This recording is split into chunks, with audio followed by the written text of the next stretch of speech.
Ассаламу алейкум еще раз.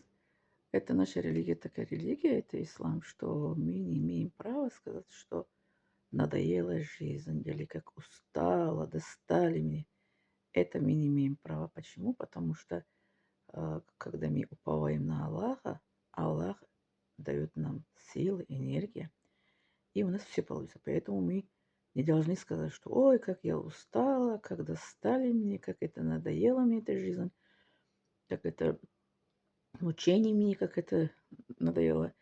Как притеснение мне надоело. Наши пророки, посланники, что, у них жизнь была без мучений, без этих притеснений, что ли? Они были избранные люди, правильно? Все посланники, пророки, у них это всегда было это какое-то притеснение, всегда у них было какое-то мучение от этих неверующих. Вот у меня тоже есть в жизни всегда как притеснение, мучение. Я всегда говорю, Аллах, ты такой милый, ты сам знаешь, что лучше для меня, если это притеснение и мучение, если что меня сделает сильнее, дай мне терпение. Я так Аллаха прошу. Если что для меня это не терпеть, дай мне, пожалуйста, как быть, как это решить эта проблема. В моей жизни тоже были такие моменты, что я терпела как 3 года притеснение и мучение. Обратила к суду. Вот, 3 года.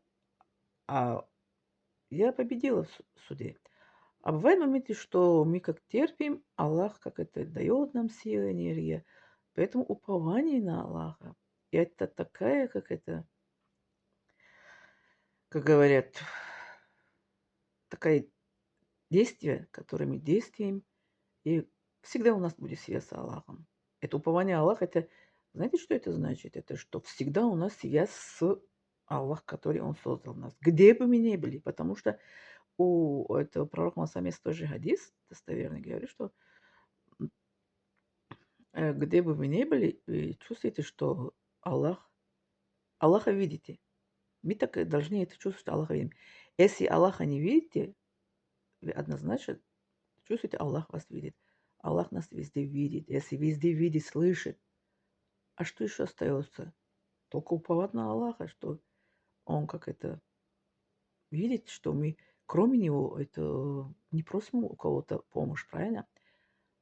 Он такой милый Аллах, Создатель наш, Всевышний, милостивый. Он всегда нас слышит, всегда нас как это дает энергию, помогает, при условии, что если мы к ним обращаемся, просим у Аллаха. Как просим? Намаз читаем.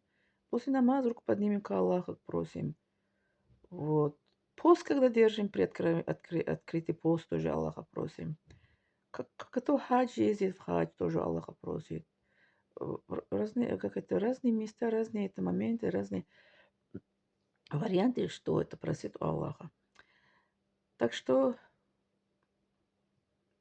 не забываем лайк, подписаться, пожалуйста. Потому что сейчас люди много, они как это...